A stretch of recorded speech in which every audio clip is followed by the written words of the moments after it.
local talent. When I say local, I mean regional, because SportsMax is a regional company, right? So we really invested in that local talent to the extent where now we have many more regional crew members on the international crews when it comes to the Caribbean to do international cricket, for example. In the past, outside of camera operators and some grips, we went through the specialized positions, EVS, graphics, engineering, were always outsourced, not because we don't have the talent, but because we never got up in the train properly to bring us up to par. So now we've really grown, and we've really been able to show the world that we are ready, because it was always my pet peeve coming through the industry and working on some of these international crews as a camera assistant or as a camera operator, and seeing 90% are all foreigners.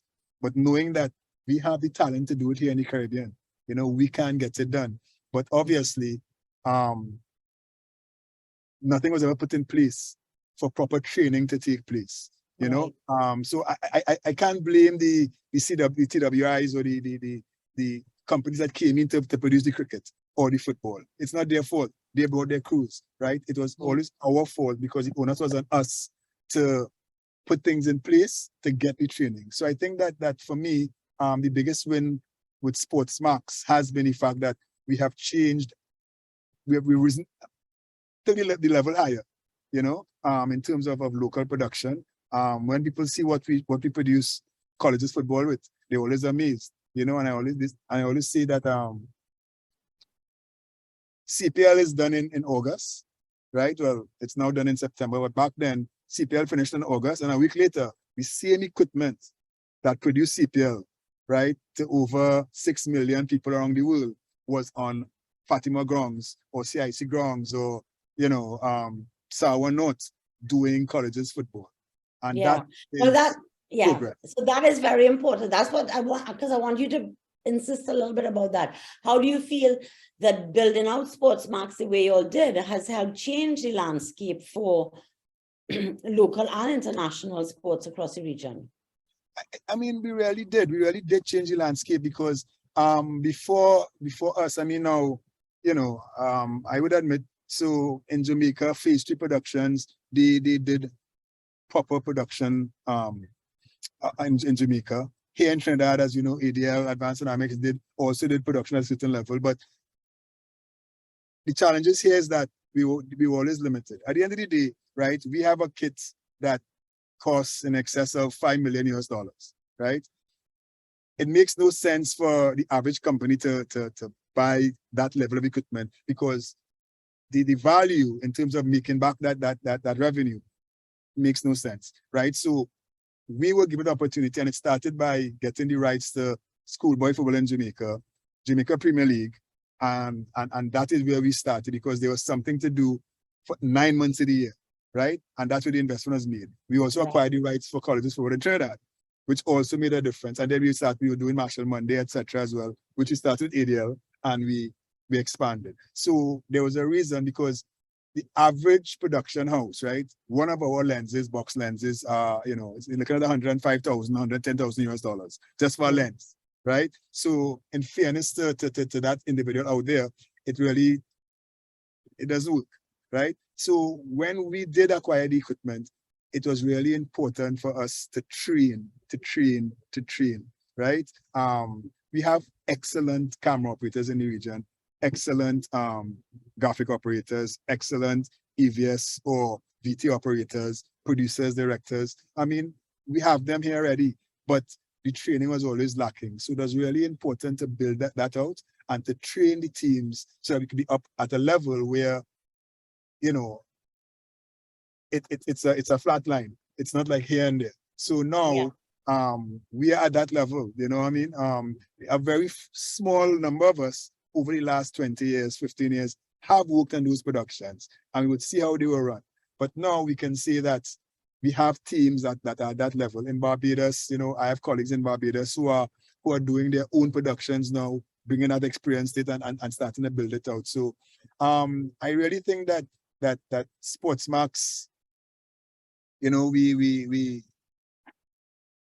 we're fortunate, right? We're in the right place at the right time. The investments were made. We had a good team in terms of my directors and my CEO and CEO who really had faith in us.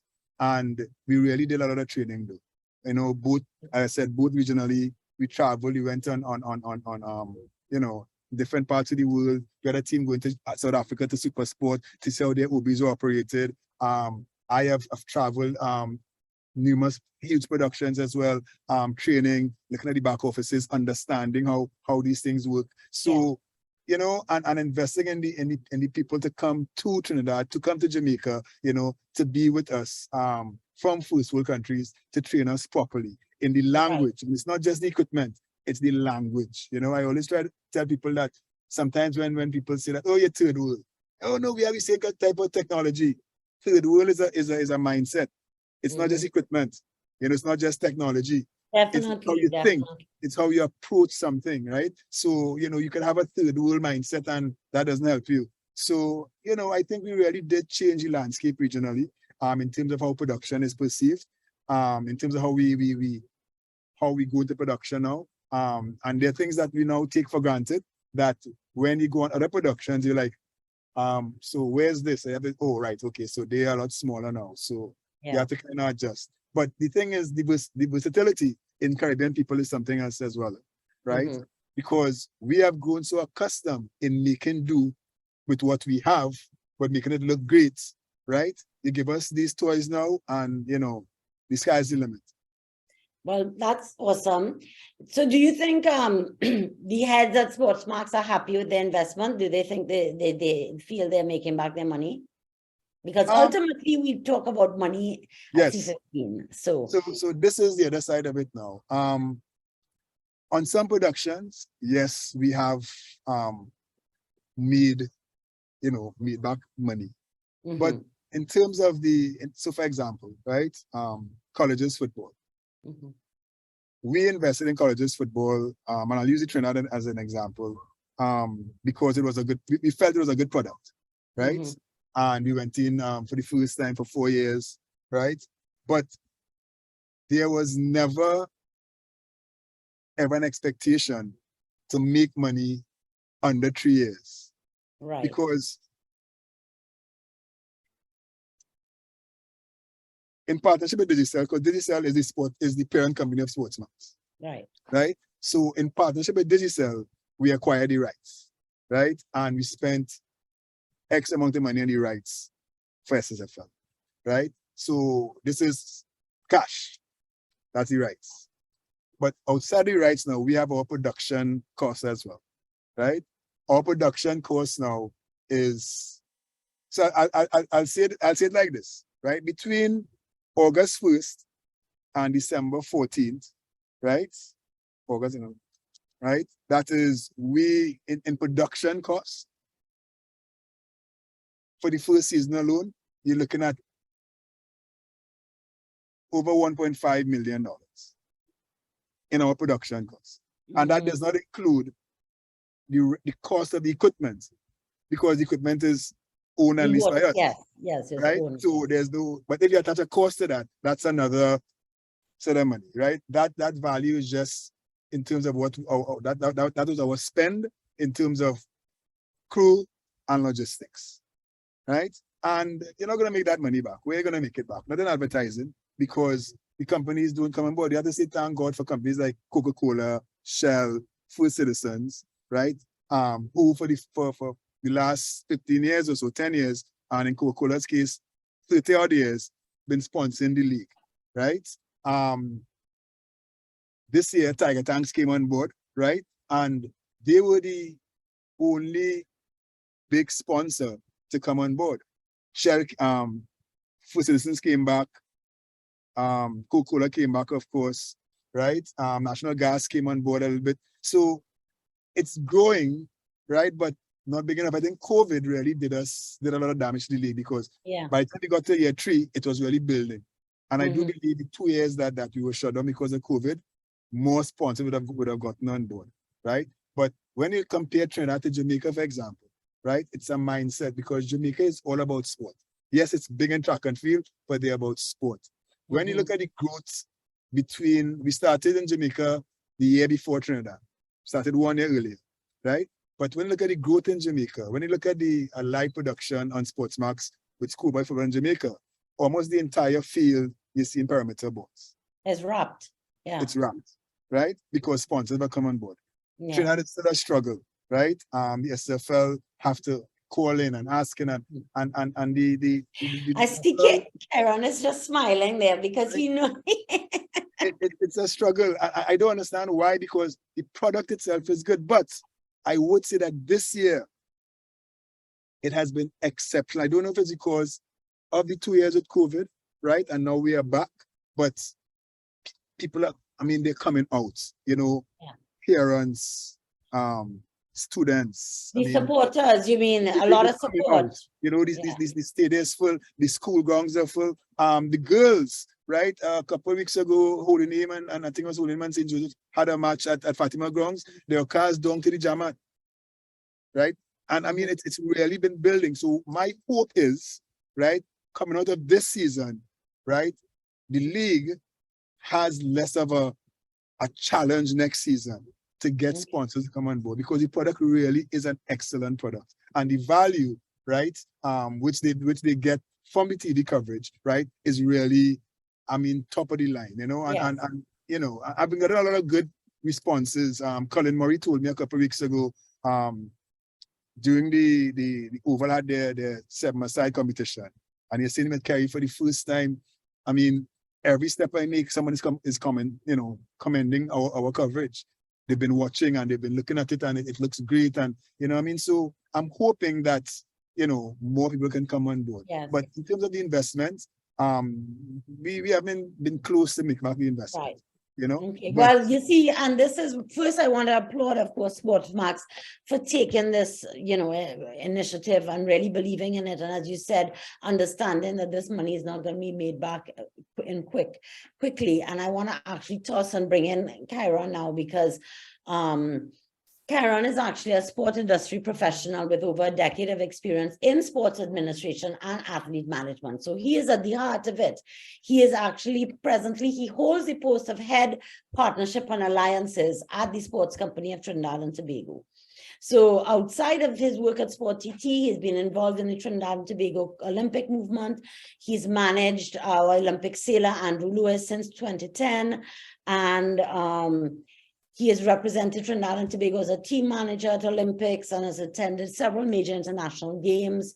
So he's also a part-time lecturer in sport finance with the FIFA CIES Sport Management Program at the UE. So, you know, Kairon, you're there. You're really in the heart of the sports administration, and you're coming from the government perspective. So welcome. Thank you. Thank you. Thank you. And really would like to hear how, because I think that's a key question, and somebody asked it already in the chat, you know, why are the sponsors so resistant to coming on board? You know, why? Why do you think? So good evening, everyone. And to be quite fair, Lorraine, I'm listening to Kerry and you only find another, and because it from what him and SportsMax, what they're doing is they're a major part of the whole sport finance ecosystem in terms of broadcast and distribution of the product on the field. And you know, you hope you reach a point where you're actually able to sell rights, the properties itself, make some money, the broadcasters make some money, and that is what, you know, keeps the whole industry moving. So, you know, you would have mentioned that they would have made the investment and they have not more or less made it back as yet. So it's going to be a continuous process. I saw somebody in the chat ask, I saw the question come on, why is it so difficult for stakeholders to come on? Multitude of reasons. I think administration is one of them. We have reached a stage where in sport, although it's still volunteerism in a large part and so on, but there's a critical need for it to be dealt with in a business-like manner. And I still think it is not being dealt with. And it's not just, you know, dollars and cents and, you know, negotiating these deals that people feel, you know, what they see on TV. Yes, that is also a part of it. But in terms of how you dispense your duties in terms of the event Yeah, management. run your shop, how you run your shop. Essentially, Yeah. looking at the entire system, understanding the risk involved just in terms of producing that product that Kerry spoke about. Because he's right. I'm also quite happy with how the secondary schools football has gone this year. Actually, was in a meeting and quite a few meetings with secondary schools because they, as I mentioned, they utilize the facilities. And because of where I sit, I'm going to leave myself open for some licks here. But because of where I sit, I have to pay particular attention to the customer experience. And I remember somebody would have called me after one of the games because they had problems leaving Tobago because they had traffic, it was mayhem or whatever.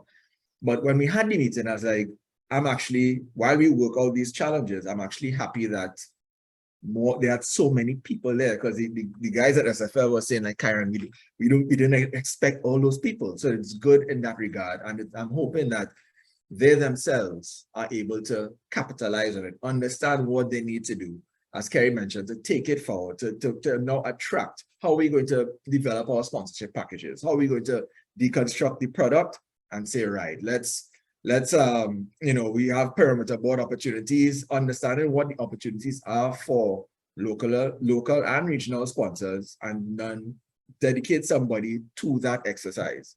And to answer the question from the chat, because we are a relatively small market, and Trinidad and Tobago, and by extension the Caribbean, you find that a lot of attention is not paid to the brand. And I'm saying brand in terms of brand sport, right? Mhm. Because it's small and everybody, I think Trinidad and Tobago has the most football coaches per capita. When if you're on Twitter and you scroll it, everybody know how to play cricket, everybody know how to captain when Puran doing they find Puran and making the right calls, everybody know.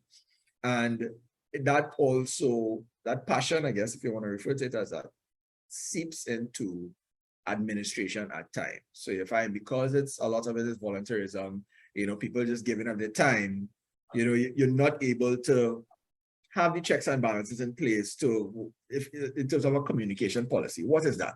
What do you mean don't go on social media? What do you mean don't go to the press if I don't get my money from the government? What you talking about? Because that is the only way to get attention. But what it is, you find a lot of people don't realize is when you do things like that, it compromises the brand of sport. A lot of times people in the industry, the average viewer, they're not going to differentiate between, that bacchanal is only football, that bacchanal is only cricket. They're just going to say, sport again. And that's the common refrain, sport again. So in a market as well, where we generally have a lot of uber conservative, corporate entities, right?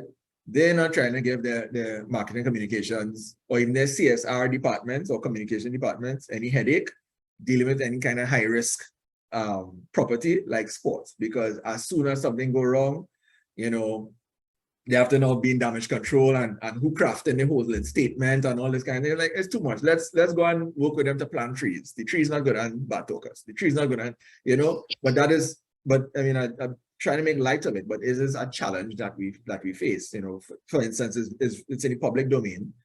You probably read that the Netball Association, just for whatever reason, the reasons haven't come out, just removed, I think it's the coach and the manager of the netball team that went to Commonwealth Games. They did fairly okay. They went to another games, and what they're supposed to be doing is building on the success. Mm-hmm. I don't know what happened with regards to why the changes have been made from the administration. I'm sure they have justifiable reasons.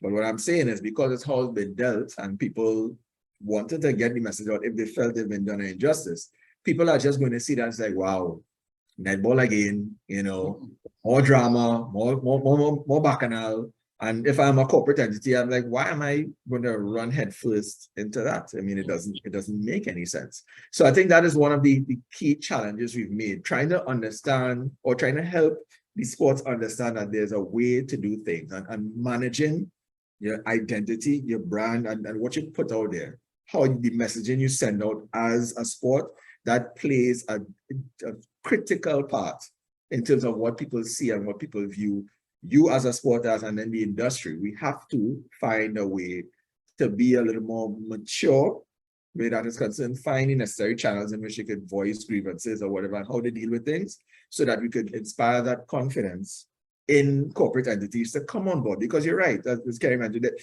it's sport, you know, there's work. Trinidad is not playing any World Cup. If you're on Twitter, I think everybody talking about productivity down because they all glued. When they had Commonwealth Games and the track and field team was running, everybody was glued. So sport has this ability to captivate the audience. You know, you'll probably see it on Instagram and so on, images from when we had qualified in 2006 and all of that, and people reminiscing. And that was, what, 17 years ago, 16 years ago? And it still evokes that sort of emotional response. So if it is we are able to get sport right from the business side, from the protecting the brand side, from the administration side, you know, working with people like Kerry, who, you know, I think SportsMax is really integral to this regional sports industry.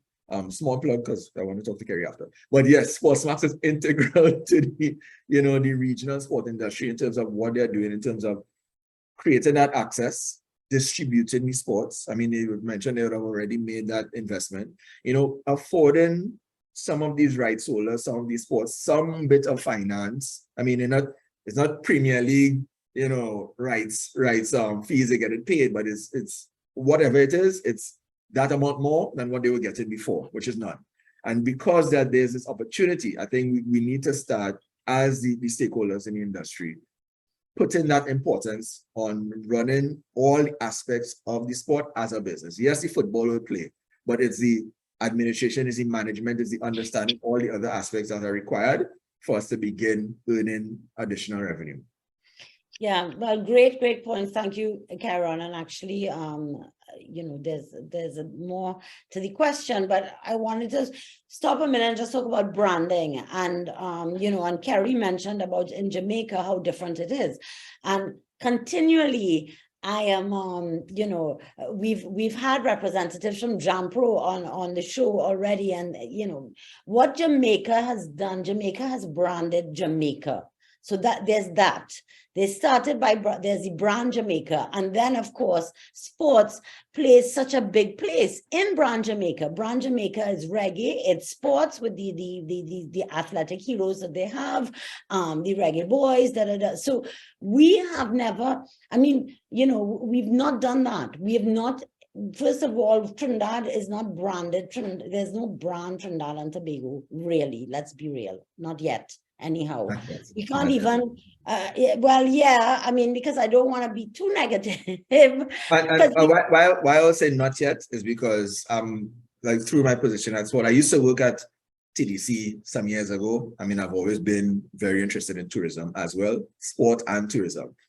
Now, you know, X amount of years later, I mean, we've built sport company and tourism. Trinidad has an MOU. We've signed an MOU all towards that, and not just the throwaway, you know, well, sport tourism, all of the different aspects of which you are speaking about is one of the key ones in terms of brand Trinidad and Tobago and what the role that sport plays in that. If you look at, I can follow, I think it's Barbados Tourism Agency. I think that's it, the company on LinkedIn. And right after Commonwealth Games, so you see they had a picture with Shade. Can't remember Shadi last name, but the 400-meter runner from Barbados. I think Amber Joseph, who cycle. Anytime a Bayesian does something, Jonathan Jones, who also made the final for the 400 in Commonwealth Games. Anytime they do something, they have done, as soon as they're back on island, take a picture or whatever. So they seem to also be merging their destination marketing strategy with the successes of their sporting entities. And that is something, that discussion is something that I'm thankfully a part of.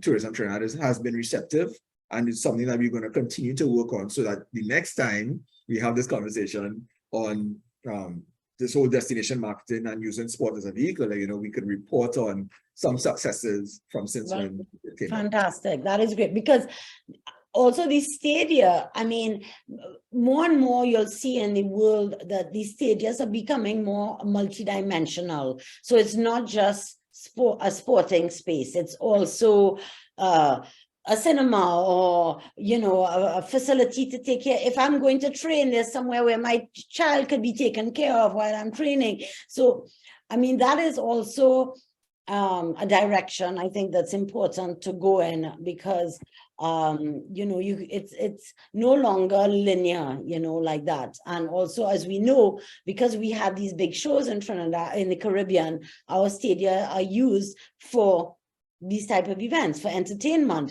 So we have to have that in place too, because why not? Why should it just be sports in a stadium?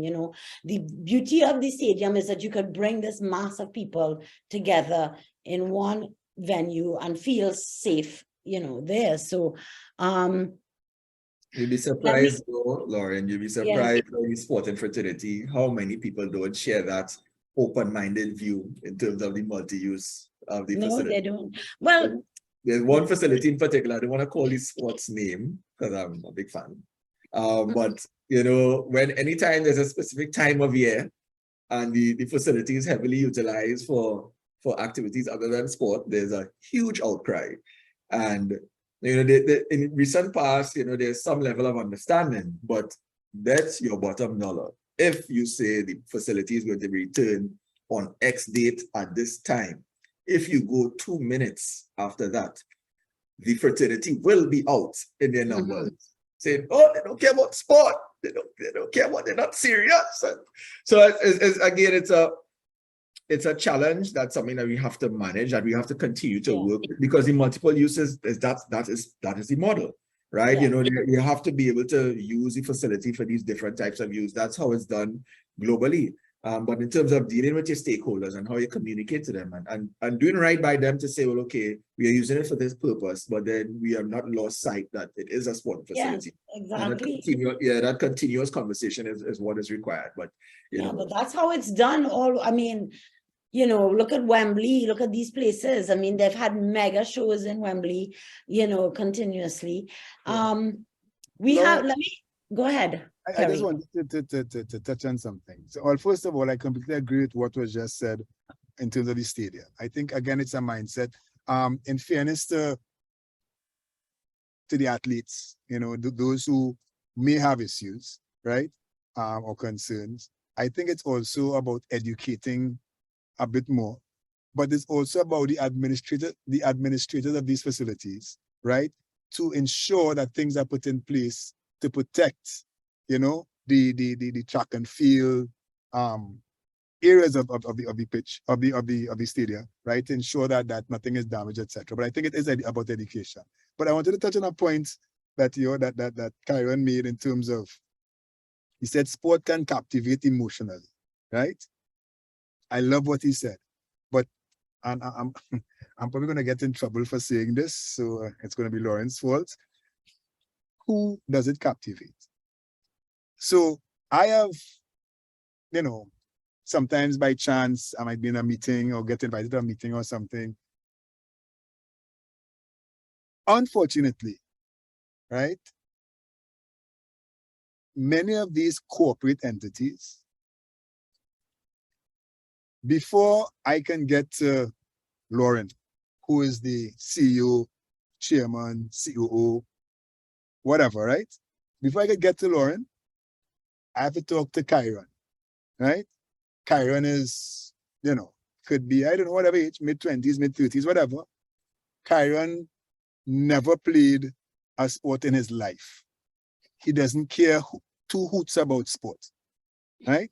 Kairon knows, now, he may not be a big party either, but Kairon more relates to parties, limes and stuff, right? I go to Kairon, I say, listen, I have this production coming up, thing, sport, bam, bam, bam, bam, bam, thing. I want, give me $10,000. Just call in a figure, right? Well, I don't know, thing, I'll let you know, bam, bam, bam. As I walk out the door, John walks in the door and says, listen, I threw in a little party in my bathroom, and, I have voice and somebody else. And all of a sudden, there it is. The same 10,000 you have to give me, he have it.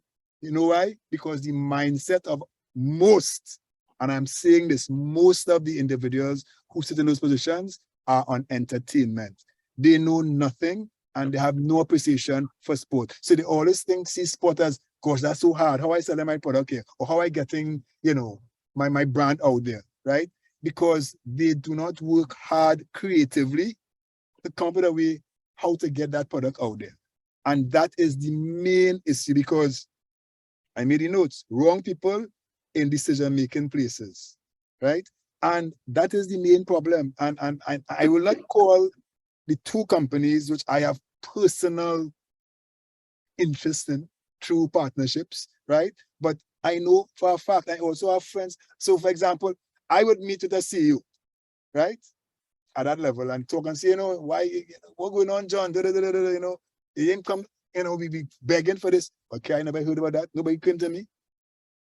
Stay here. And right in my presence, he would call that person upstairs and then I'll say, oh, well, when they came, you know, it wasn't a right time and never heard of it. He said, okay, if I knew about it, I would have, of course, would have gotten involved in it. And this happens over and over and over. And you hear me, you hear the change in my voice because it is very annoying and I'm very passionate about it because they never give sport a chance locally, right? And this time they're about in Trinidad and Tobago. In Jamaica, it is the opposite. In Jamaica, right, as much as Jamaica is on entertainment and stuff as well, they have a passion in them that is also very big at sport. Doesn't matter what sport, right? And they are on the ground and they are working and they're calling you and they're begging to be a part of it. And every little thing is like, can we get involved in this? Can I jump? And they are creating and they are finding ways to make it work, right? And that is the difference. The difference is in Trinidad, most of these middle managers or, you know, or the so-called marketing rep or the so-called HR professional, all of these fancy names, they have no appreciation for sport. None, none, none. And this is why this is why everybody struggles. This is why every single sporting body has to struggle. Now, there are real cases sometimes when, you know, it might be too late or they might have other concerns. Yes, I understand those real cases. But 9 out of 10 times, they never give it a chance, which is why companies like Coca-Cola, FCB, Public Bank, this, you know what I mean? They kudos to them because they take the chance. They put their money where their mouth is and they take the chance and they find creativities and they will call. Because the other thing is TV, outside of live, TV banning is something else, you know. So for example, on our production now, SFL, right? We have the clock, the scoreboard, right? Animating the logos out of that. We have the score confirmed. We have the match interviews. We have all of these opportunities where, you know, so man of the match is brought to you by, you know, FCB, for example.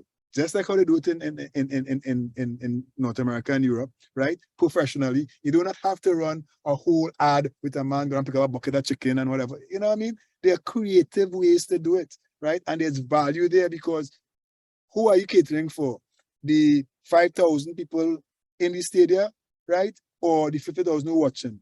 Which is why television marketing, right, is one of the richest industries in the world, which is why TV runs sport, you know, right? People look at the World Cup all the time, right? So I remember, I'll give you an example quickly. When we just came to Trinidad, right? Or I'll start in Jamaica. Of course, we have the truck, we have the director in the truck, right? We're going live. So I am counting down to my floor manager outside, who is talking to the fourth official and counting him in, who is counting the referee, right? That was something new. Because the whole thing was, you can't talk to the referee, you know, you can't tell us what to do. No, I said, no, we're not telling you what to do. But at the FIFA level, this is how it's done for TV broadcast matches. And we were trained properly to understand how it's done, where you could cross the line or not. So now, anyone looking at the World Cup right now, right, you will see the countdown, right? And you hear them counting 10, 9, 8, right? If you look at the sideline, next to the fourth official, there's a guy in a black suit, and he's counting down the fourth official, 8, 7, and on 0, they point to the referee, and the referee blows the whistle for the game to start. It's in cricket as well. That is TV. That is the director in the TV truck talking to them outside because it is all about TV because the money is there. So when someone tells you that, oh, well, boy, you know, it's the wrong time of year and we can't help you, you're not thinking, you're not even trying. And this is unfortunately what every single sporting entity has to face in Trinidad and Tobago. I am saying this clear now. They have to fight these young people or these people who are not understanding the value to get past them because they're the gatekeepers. But if you can't get past the gatekeeper, how you could get, so unless you know, I know Lorraine, who is my friend from a long time, I go straight to the top. You have no chance. And then they don't even have the respect to call back. People call me, boy, Kerry, who you know, and so on, so on. So by trying to talk to them for weeks, they put me on hold and answering my thing. Not even the courtesy to call them back, but the friend call them for something else, they'll do it. And Lorraine, Kairon, that is our first problem we have to fix. We have to find a way to make these people, these companies understand, right, that there is a value, but we have to talk to the higher ups so that they can tell those working below them, listen, we have to be able to communicate. We have to send proposals. Yes, so Kerry, we definitely get your point, and I think it's good. And actually, Kairon, that brings me to what you were mentioning to me when we were offline a little bit, where, you know, you want to bring together the sporting associations with the possible sponsors, with the possible business fraternity. It's like, actually, we did this recently at C15 level in film during the film festival, where we brought filmmakers together with same thing, because I was so surprised when I went to, and it's very similar when I went to Nigeria, and their agencies there, their job is to help you place products in your film that will bring in money, of course, you know, so they're like advertising agencies, product placement agencies. So, you know, this is the level that it's at. Here, they say we don't have that culture at all, and that definitely is something that needs a lot of education. But before you respond, I just want to say hi to Dale. Dale Clark said to us that I'm not going to read everything he wrote in the chat, you all could read it, but basically, Dale, I think your project sounds really interesting, and he has secured a deal with the Tennis Channel he is the president of Professional Road Tennis Association. I don't know what road tennis is. I imagine it's tennis played in the road, like small goal football. Is it like do you all know? No. Okay. Well, Dale, send C15 the proposal so we can talk a little bit more. And then G. Luke, he had asked, I think this comes back to Kairon a little bit here, the negative perception as it applies to the admin and so on, you know, is there a set of standard? Is Sports TT trying, and that's why I want you to talk a bit about this, like, are you trying to elevate these associations and to give them the tools to show them how to be better managed?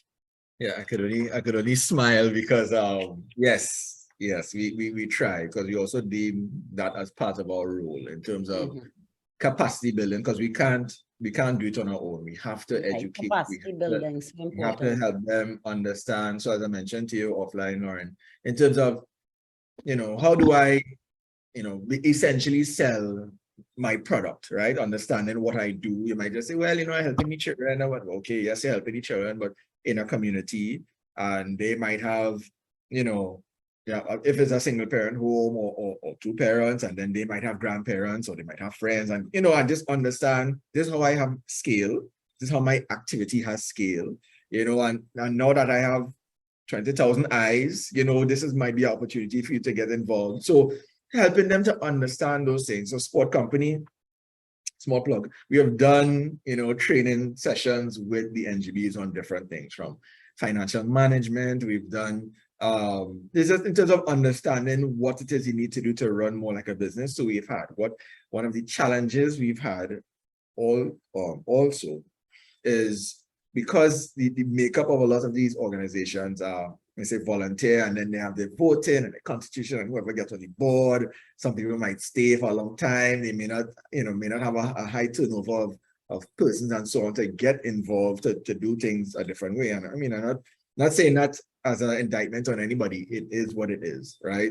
You'll find that sometimes things don't move along as fast as we would like, outside of our best intentions. Because I could tell you, especially in my department at sport, we have a group of young, bright professionals who want to see things grow. But I mean, we have to do it in conjunction with the different sporting organizations. They also need to see the value. They also need to invest in themselves in terms of bringing the right people on board, so that when it is we talk about certain things from a capacity building standpoint, there's somebody there who is able to understand it, who has the time to implement and willing to be mentored and so on. And then, you know, we could all work together all towards, you know, pushing the industry forward. I want to as I was saying, Kerry, come gloves off with all the passion. I was here trying to be all as diplomatic as possible.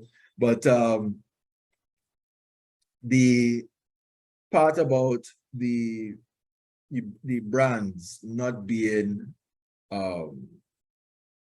I guess open to sports as a possibility, right? And I also always call myself a sports business professional, because like when I got back to Trinidad in 2010, I was like, you know, listen, I want to understand, same thing. I went from the because in the States, you know, you have these agencies, just as you described, Lauren, you have these agencies. So I wanted to understand what it is that the agencies here, the corporate entities, look at. So oftentimes I would have been in the room with the same brand managers that Kerry referring to, and I say, okay, listen, what does success look like for you? What is your ROI? And trying to ask them these pointed questions to show them why sport is a creative way for them to achieve that same objective. A lot of the times they weren't able to articulate to me exactly what their ROI was. They have budget to spend, and unfortunately, as Kerry said, you know, it might be a party, whatever is the benefits of being able to sponsor a party, so it might be a little more appealing to them, and they don't really take the time to, as I said, deconstruct a product and say, okay, cool, you know, I understand my customers, I understand my market. You know, if I actually look at this sport actually touches the similar demographic that I'm trying to deal with in all this above the line marketing that I could possibly do with lesser budget. I mean, I'm not trying to put the marketing advertising agencies out of business, but I'm just saying in terms of your whole mix of getting your product or service to market, sport can be a part of that mix. I mean, you can still do all the digital marketing and so on, but using sport as a vehicle, and once you have that person or that team that is able to understand that vision, there's an opportunity. I believe, and I still believe, and every day at work, that's what we're trying to do, well, among other things. But in terms of making that or unlocking that, that opportunity, right? Where now you're able to show the value that sport brings in terms of helping the brands to achieve their objectives, and why they need to have, you know, they need to be a little more open to that as a vehicle to reach their customers. So I hear exactly what Kerry is saying. You know, it's something that for 10 years I've been trying over and over. And unfortunately, what Kerry spoke about is what happens. You try to create the argument, and people really they're not willing to take the time to even listen and do the work to understand where the opportunity is. But if it is, you could call, you know, the big boss, and you find that is how people get support. But the challenge with that is if you're not well networked, if you don't have that ability to call Lorraine, then your sport is not going to get the benefit, because you unfortunately are not connected to the movers and shakers in the C-suite. So it is a challenge, but I think it's something that, you know, we just need to continue to work on. And that's why I started, you know, my contribution tonight with applauding what Kerry and they are doing at SportsMax, because it is now given, once you continue to partner with the brand, well, the sporting properties or the sporting events and so on, we are now creating that additional dimension. We could get the analytics in terms of the distribution, how many people watch or whatever. So as we work on the field product and all that entails, and then you have the broadcast to get the additional eyes and so on, the complete, you know, package to entice a brand or corporate entity to come on is now it's better. And hopefully now, once we continue that, we could you know, help push the sport industry along. Thank you. Sounds great. And I'm sure you know that there's a lot, you know, work to be done in these areas. And Really appreciate both of you all taking time. It's almost 7, so we're gonna wrap it up. And Kerry's had a long day. So thank you guys so much. And really look forward to talking more with you, Kairon, offline and see how C15 could get involved. Okay, sure. All right. Thank you, Kerry. All right. Thank you. Thank you, Night, Lauren. night. Thanks, Kairon. All Take care. right. Have a good night. Take care. Good night.